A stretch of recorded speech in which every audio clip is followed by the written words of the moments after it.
আসসালামু আলাইকুম। আজকের এই ভিডিওটা সকল প্রবাসী ভাই বোনদের জন্য এবং বাংলাদেশিদের জন্য, সবার জন্য। আমি একটা কথা জানতে চাচ্ছি, আমরা প্রবাসীরা বাংলাদেশের সরকারের কাছে যে আমরা দাবিগুলো জানাইছি, আজও পর্যন্ত কি দাবিগুলো কার্যক্রম হইছে? আমি সেটা সঠিক জানি না হইছে কি না।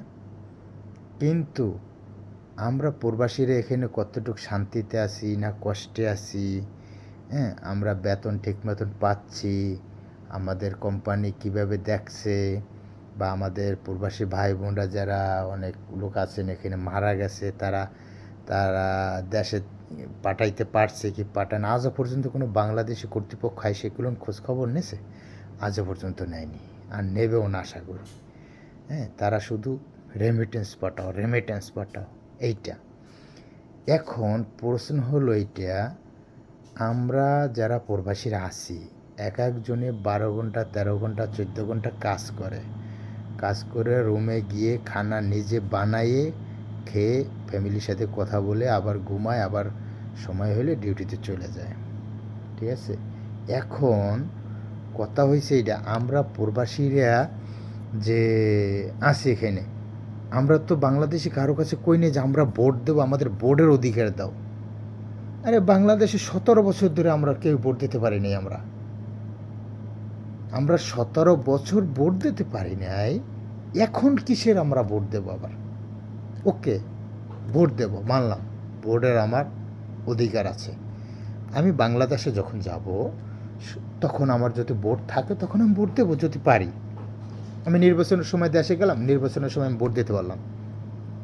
এখন আমি বিদেশে, আমাদের ভোট নিয়ে আপনারা দাফাদাফি করেন যে প্রবাসীরা যাতে যেন ভোট দিতে পারে এই ব্যবস্থাটা করতে আছেন। আরে ভাই, এগুলো কী দরকার আছে?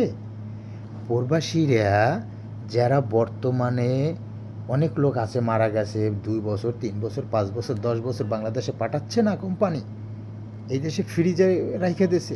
এইগুলোর কথা বলে আপনাদের গভর্নমেন্টের দায়িত্ব বাংলাদেশে নেন, ফ্যামিলির কাছে হস্তান্তর করেন লাশগুলোন।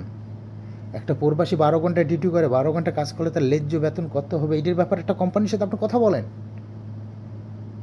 আপনারা এগুলোর কথা না বলে আপনারা উল্টাপাল্টা কাজ করেন রে ভাই। আমাদের জন্য প্রবাসী অ্যালাউন্স ওপেন করে দিয়েছেন, এটা আমাদের কি, আমরা প্রবাসী অ্যালাউন্স দিয়ে কী করবো? আমরা বাংলাদেশে প্রবাসী অ্যালাউন্স দিয়ে কী করবো? আমরা ওখানে এসে ঘুমাবো?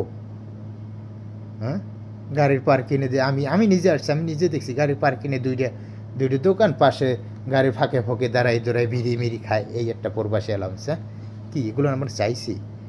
আরে ভাই, আমরা যেটা চাইছি সবগুলো না পারলেও এমার্জেন্সি যেগুলো আছে ওইগুলো আপনারা কমপ্লিটলি করেন। বাংলাদেশ এয়ারপোর্টে একটা প্রবাসীদের যতটুকু সম্মান পাওয়ার দরকার সম্মানটু দেবেন। একটা কথা, যাতে যেন হয়রানি না হয়। দুইটা কথা, ট্রলিটা জানি পার্কিং পর্যন্ত নিতে পারে এই ব্যবস্থাটা করে দেন। মৃত্যু লাশগুলো যে বাংলাদেশে আছে, এই লাশগুলো আপনারা দেশে নেওয়ার ব্যবস্থা করেন। আমরা আর কিচ্ছু চাই নেই। প্লেনের ভাড়া যদি 2 লাখ হয়, 1.5 লাখ হয়, কোনো প্রবাসী বিদেশে বসে থাকবে না, সে দেশে যাবি যেভাবে হোক, টিকিট কেটে যাবি। এখন আমি 12 ঘন্টা কাজ করে আসি, 13 ঘন্টা কাজ করে আমি রুমে আসি, আসার পর আমি যাব আপনার ভোট দিতে? হ্যাঁ, ভোট দিলে আমার আমার লাভটা কী হবে?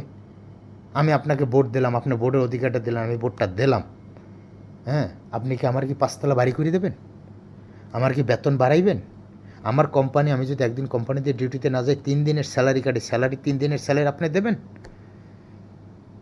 তাহলে ভাই এগুলোর কী দরকার আছে? আপনারা প্রবাসীরা যে কেমন সুস্থ শান্তিতে থাকতে পারে এই একটা ব্যবস্থা করেন আপনারা সবাই কথা বলে। বাংলাদেশ যে পররাষ্ট্র মন্ত্রণালয় আছে, প্রবাসী কল্যাণ পররাষ্ট্র মন্ত্রণালয়, ওখানে কথা বলেন, প্রবাসীদের কথা শোনেন। এই যে কত বাংলাদেশি লোক কষ্টে আছে, এই যে বিষয়টা চালু করেন কথা বলে। আপনারা কথা বলে কী করছেন? মেয়েদের বিষয়টা ওপেন করে দিয়েছেন, যে মেয়েদের বিষয়টা ট্রান্সফার করতে পারবে যারা ইউএইতে আছে। ভাই, কয়টা মেয়ে আছে আর কয়টা মেয়ে বিষে লাগাইনি আছে? 75% মেয়ের বিষে নাই, অবৈধ কাজ করে। সে কি বিষে লাগাবে কখনো 10,000 দিরহাম দিয়ে? সে তো চিন্তা করবে যে আমি না আরও 2 বছর 3 বছর কাজ করে ধরা পড়লে বাংলাদেশে যাম শেষ, আপনি ছেলেদের ট্রান্সফার বিষয়টা চালু করেন। যেমন অনেক বাংলাদেশি বাইরে আছে, চাকরি পাইছে কিন্তু ট্রান্সফার হইতে পারতেছে না, এটা চালু করেন। মেয়েদেরটাতে আপনি কী করবেন, আপনারা যেটা কাজেই খাটে না ওইগুলো না আপনারা হিসাবে ধরেন। বাংলাদেশে মেয়েদের কোনো হিসাব করে কেউ? হিসাবে ধরে ওদের? সমাজ হলে মেয়েদের ডাকে না ছেলেদের ডাকে? ছেলেদের ডাকে, তাই সবচেয়ে ফার্স্ট ছেলেদেরটা করেন। আপনারা মেয়েদেরটা কেন করছেন? আচ্ছা, ছেলেদেরটা হবে, কখন হবে কোনো নিশ্চয়ই আছে? হ্যাঁ, সবই দালালে বইরে গেছে, সব হইলে দালালে বইরে গেছে ভাই। হ্যাঁ, আপনারা যেটা কাজ হইব ওইটা করেন। আপনারা এখন যেভাবে হোক বাংলাদেশিদের যে চাওয়া পাওয়াটা আপনারা ওইটা ক্লিয়ার করেন, সবচেয়ে বেশি ভালো হবে আমি আশা করি। যেটা আর একটা কথা বলি, সবাই কোনো ভাই বোনেরা আমার কাছে বিষের কোনো কথা বলবেন না। আমি কোনো বিষের ব্যবসা করি না, আমি কোনো লোক আনি না, কোনো জায়গায় নিও না, কাউকে আমি চাকরি দিও না, ঠিক আছে? দয়া করে কোনো ভাই ও বোন আমাকে বিষের জন্য রিকোয়েস্ট করবেন না প্লিজ। তা সবাই ভালো থাকবেন, সুস্থ থাকবেন। আসসালামু আলাইকুম।